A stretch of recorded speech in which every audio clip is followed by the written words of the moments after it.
यहाँ का अधिकारी अपने आप को आला कमान समझते हैं, तो मैं आपके माध्यम से उनको चेतावनी देना चाहता हूँ कि बेनीपट्टी का बेटा, बेनीपट्टी की जनता अब जाग चुकी है। अभी से खबरदार हो जाएं। बेनीपट्टी के एक एक कार्यकर्ता को वो अपना भगवान माने, अपना जनार्दन माने। यही काम करना है हमको सबसे पहले। विनोद नारायण झा जी के खिलाफ यहाँ का जनमानस है।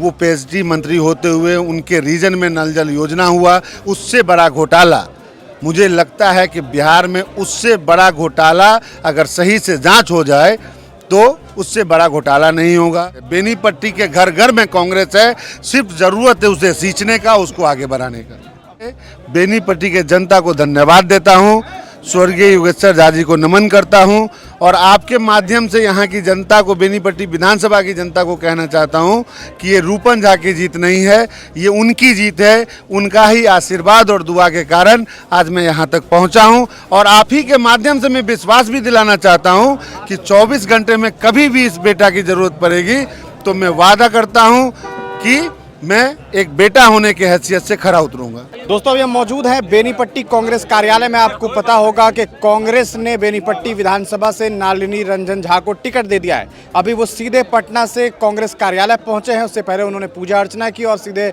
अभी कार्यालय में हम उनसे बातचीत करते हैं और उनसे जानते हैं। सबसे पहले तो बहुत बधाई हो आपको कि आपको कांग्रेस ने टिकट दिया है। किस तरीके से देख रहे हैं, क्योंकि टिकट मिला है कड़ी मेहनत के बाद? आपको बहुत बहुत धन्यवाद। जहाँ पे अभी हैं हम नमन करते हैं स्वर्गीय योगेश्वर झा जी को। मैंने आते ही उनको माल्यार्पण किया है इसलिए कि मुझे शक्ति दे, वो अपने तरह ही काम करने का प्रेरणा दे। देखिए, ये जो आज आप माहौल देख रहे हैं, ये बेनीपट्टी के जनमानस का माहौल है। आज मैं जिस भी पोजीशन में हूँ और जहाँ भी पहुँचा हूँ, आप विश्वास करिए मैं तहे दिल से बेनीपट्टी के जनता को धन्यवाद देता हूँ, स्वर्गीय योगेश्वर झा जी को नमन करता हूं और आपके माध्यम से यहाँ की जनता को, बेनीपट्टी विधानसभा की जनता को कहना चाहता हूं कि ये रूपन झा की जीत नहीं है, ये उनकी जीत है। उनका ही आशीर्वाद और दुआ के कारण आज मैं यहाँ तक पहुँचा हूं और आप ही के माध्यम से मैं विश्वास भी दिलाना चाहता हूं कि 24 घंटे में कभी भी इस बेटा की ज़रूरत पड़ेगी तो मैं वादा करता हूँ कि मैं एक बेटा होने की हैसियत से खरा उतरूंगा। नलिनी जी, चूँकि एक लंबा अरसा है बीच में कांग्रेस यहाँ पर नहीं थी, एक जनाधार जो है वो निकल चुका था, आप यहाँ लौटे हैं, क्या लग रहा है लोगों का वो समर्थन मिल पाएगा इस बार? देखिए, सबसे पहले तो मेरा मानना ये नहीं है कि कांग्रेस यहाँ नहीं थी।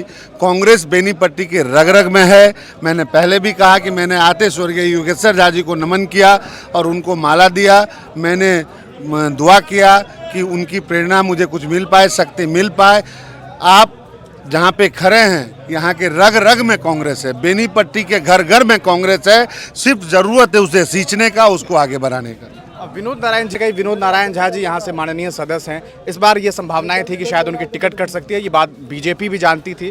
खबर ये भी मिली कि मैथिली ठाकुर यहाँ से आएंगे, लेकिन उन्हें यहाँ से विरोध के बाद अलीनगर शिफ्ट किया गया है। कैसे देख रहे हैं चैलेंज, कितना चैलेंज होगा इस बार? देखिए, ये उनकी अंदरूनी मामला है पार्टी का कि किसको आलाकमान टिकट देता है। मेरा मानना है कि विनोद नारायण झा जी के खिलाफ यहाँ का जनमानस है।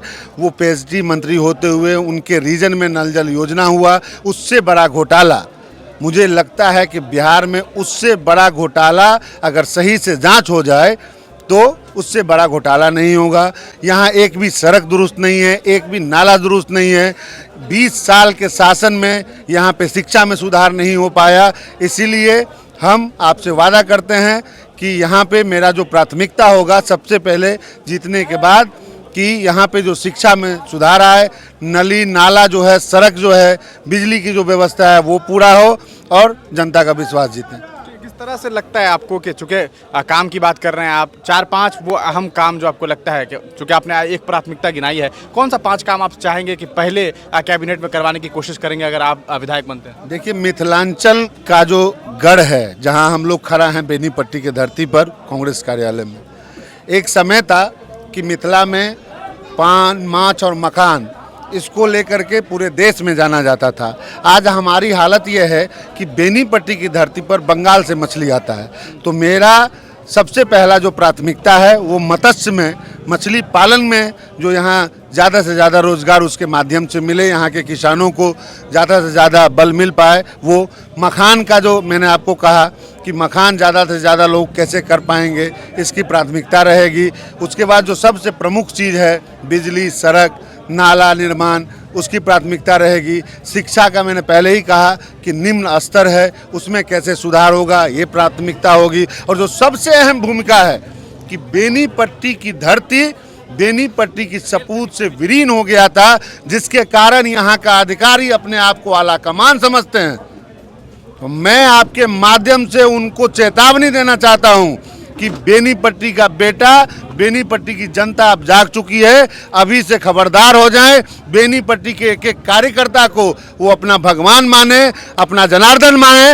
यही काम करना है हमको सबसे पहले। एक आखिरी सवाल रहेगा आपसे, चूंकि कहीं ना कहीं टिकट बंटवारे में बहुत देरी हुई है महागठबंधन की तरफ से, खास करके कांग्रेस की तरफ से। क्या लग रहा है देरी की क्या वजह, और क्या ये उनकी राजनीति जो जिस तरह से चली है, क्या सरकार बनाने में कहीं ये एक परेशानी तो नहीं बनने वाली? नहीं, देखिए ये जो सिस्टम है गठबंधन का, अभी आप देख लीजिए कि हमको लगता है कि आप नहीं बता सकते हैं कि उपेंद्र कुशवाहा जी कहाँ हैं इंडिया में, किस पोजीशन में है, क्या करने वाले हैं। तो गठबंधन में जब हम एक साथ बैठते हैं सीट शेयरिंग के लिए, तो थोड़ा सा 19-20 चलता है, बहुत बड़ी बात नहीं है। रही बात महागठबंधन की, तो आपके सामने मैं एक छोटा सा कार्यकर्ता वर्कर आपके सामने सिंबल लेके आ चुका हूं, तो मुझे लगता है कि सब कुछ क्लियर हो चुका है।